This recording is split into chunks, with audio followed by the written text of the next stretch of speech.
람지님, 얼마 전에 저희가 업로드한 핸드드립 향 폭발시키는 방법 영상 조회수가 잘 나왔더라고요. 그런데 에스프레소 향 폭발시키는 방법도 있나요? 핸드드립보다 조금 어렵긴 한데, 그러면 오늘은 에스프레소에 초점을 맞춰서 에스프레소 향 폭발시키는 3가지 방법을 알려드려 볼게요.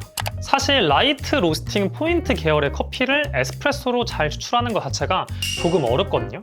왜냐하면 라이트 로스팅 커피는 조직 자체가 많이 열려져 있지 않기 때문에 성분을 뽑아내기가 너무 힘들어요. 그래서 많이 사용하시는 게 입자를 곱게 하는 방법을 많이 사용을 하시는데, 입자를 또 너무 곱게 하면 채널링이 발생할 가능성이 높아지거든요. 그래서 제가 오늘 라이트 로스팅 에스프레소 향 폭발시키는 3가지 방법을 깔끔하게 정리해봤습니다.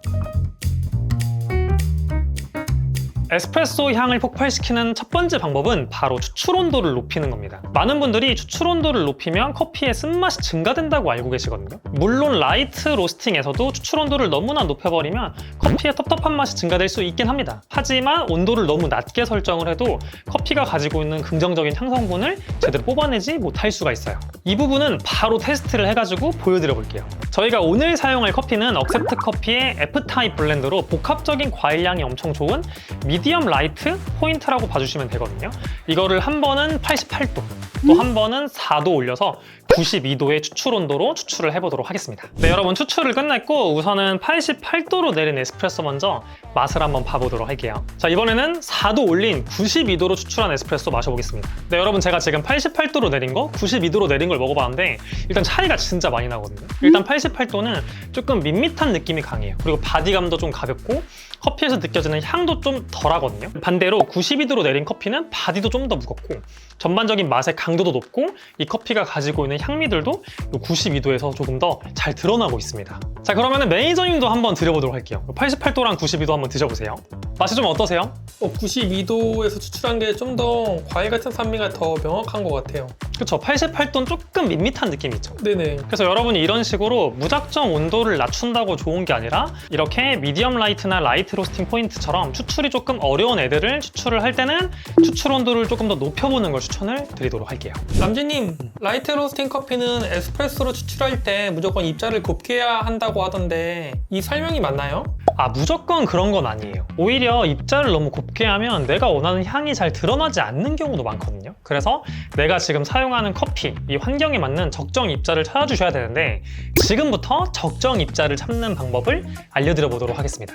우선 여러분들이 에스프레소 맛을 봤는데 너무 가볍고 신맛만 튄다. 이 경우에는 입자를 곱게 하시는 게 맞아요.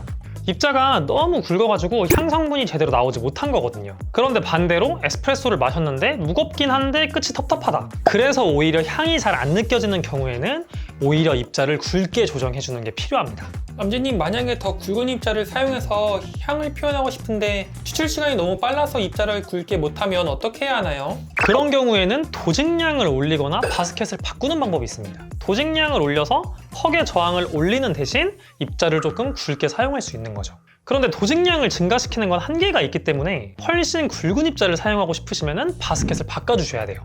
이렇게 바스켓 타공 개수가 적어서 저항이 높게 형성되는 바스켓들이 있거든요. 이런 바스켓을 사용하시면 더 굵은 입자를 사용하실 수 있죠. 반대로 더 고운 입자를 사용하고 싶을 때는 도직량을 줄이거나 이렇게 고운 입자를 사용할 수 있는 저항을 낮춰주는 바스켓을 사용해 주시면 됩니다. 특히나 정말 밝게 로스팅된 라이트 로스팅 커피를 에스프레소로 내리는 경우에는 흔히 말하는 이런 고수율 바스켓을 사용하기도 하거든요. 이 바스켓은 EMB 올인원 바스켓이라고 하는 바스켓인데 저항을 정말 많이 낮춰서 상당히 고운 입자를 쓸 수 있거든요. 자, 그러면 바스켓 2가지를 활용해서 다른 입자를 사용해서 어떤 맛이 나는지 한번 비교해 보도록 할게요. 네, 여러분 추출을 끝냈고 이번엔 따뜻한 아메리카노로 제가 만들었거든요. 맛을 한번 비교해 볼게요. 이쪽이 굵은 입자, 이쪽이 고운 입자인데 이게 무슨 약간의 차이가 아니라 두 바스켓이 사용할 수 있는 입자 범위가 정말 달라가지고 차이가 엄청 많이 나거든요. 그래서 한번 맛을 비교를 해보도록 할게요. 여러분 제가 두 개의 맛을 비교해봤는데 이게 참고로 추출 시간은 거의 똑같이 나왔어요. 굵은 입자로 한 게 24초, 고운 입자로 한 게 25초가 나왔거든요. 그러니까 추출 시간은 거의 비슷한데 입자가 상당히 다르다. 그래서 먹었을 때 맛 차이도 엄청 많이 나요. 일단 어떤 식으로 다르냐면 누구나 느낄 수 있는 건 지금 고운 입자로 한 게 훨씬 더 진합니다. 맛 자체는 훨씬 진한데 저는 먹었을 때 이 커피가 가지고 있는 긍정적인 향과 그리고 클린함으로 나오는 거는 이 굵은 입자인 것 같아요. 오히려 이건 너무 곱게 하다 보니까 이 커피가 갖고 있는 부정적인 맛들까지 조금 스멀스멀 나온 느낌이 있거든요. 물론 다른 커피를 사용하거나 도직량을 변경했을 때는 또 좀 다른 결과가 나올 수는 있지만 지금 제가 사용하는 커피랑 도직량 환경에서는 저는 좀 더 굵은 입자를 사용한 게 이 커피가 더 매력적이지 않나 싶습니다. 자, 그러면 매니저님도 한번 드려보도록 할게요. 요거 한번 드셔보세요. 매니저님 드셔보시니까 어떠세요? 저는 원래 이 커피의 그 산미가 화사한 꽃향 같은 그 산미가 IMS 바스켓을 쓰는 것에서 더 잘 살아나는 것 같아요. 요게 조금 더 잘 표현된 것 같다, 굵은 입자가. 네. 그러니까 이게 아까 매니저님이 저한테 물어보셨잖아요. 라이트 로스팅은 무조건 곱게 하는 게 좋냐고. 근데 제가 무조건 아니라 그랬죠. 지금 이런 결과가 그런 대표적인 예시거든요. 입자를 곱게 했을 때 긍정적인 경우들도 상당히 많습니다. 여러분 오해하시면 안 돼요. 하지만 어떤 환경에서는 너무 곱게 한 게 오히려 커피의 향을 해치고 부정적인 맛이 많이 나와가지고 오히려 긍정적인 밝은 향들이 가려지는 경우들이 있거든요. 그런데 여러분들이 만약에 사용하는 커피가 정말 라이트한, 정말 밝은 커피라면은 오히려 고수율 바스켓을 써서 더 곱게 한 게 긍정적일 수도 있어요. 이런 바스켓에 따른 차이는 다 설명을 드리고 싶지만 영상이 너무 길어지다 보니까 저희가 나중에 바스켓을 전부 다 모아놓고 바스켓 컨텐츠를 한번 찍어보도록 하겠습니다.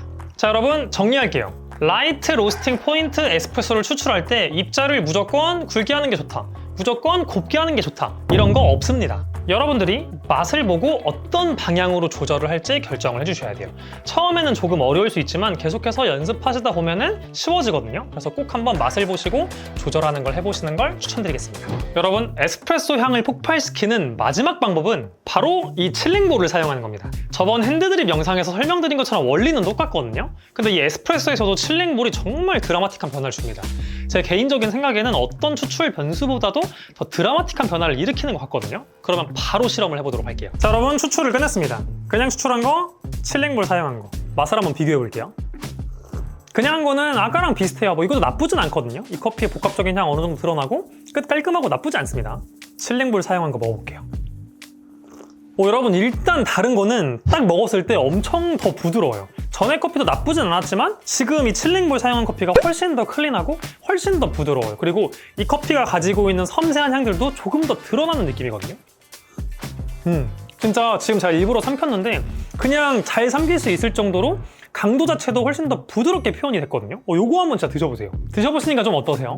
칠링볼로 내린 커피가 좀 더 깔끔하고 좀 더 산미가 더 부드럽게 넘어가는 것 같아요. 그쵸. 그러니까 그 전에 내린 것도 나쁘진 않지만 그거는 어쩔 수 없이 좀 강한 느낌이 있었거든요. 에스프레소니까. 근데 칠링볼을 사용한 커피는 그 에스프레소를 조금 더 부드럽게 만들어줬다, 깔끔하게 해줬다, 커피가 갖고 있는 향미를 조금 더 선명하게 표현해줬다, 이렇게 말씀을 드릴 수 있을 것 같습니다. 그래서 만약에 라이트 로스팅을 에스프레소로 즐기시는 분들은 저는 칠링볼 꼭 한번 사용해 보셨으면 좋겠어요. 여러분, 오늘은 에스프레소 향을 폭발시키는 3가지 방법을 알려드려봤습니다. 오늘은 라이트 로스팅 커피에만 초점을 맞춰서 설명을 드렸는데 혹시나 다크 로스팅에 오늘 알려드린 방법을 적용하고 싶으신 분들은 나머지는 그대로 적용하시고 추출 온도만 조금 낮춰서 하는 방법으로 해보시면 좋을 것 같아요. 오늘 영상으로 여러분들이 홈카페나 매장에서 정말 향이 좋은 에스프레소를 추출하셨으면 좋겠습니다.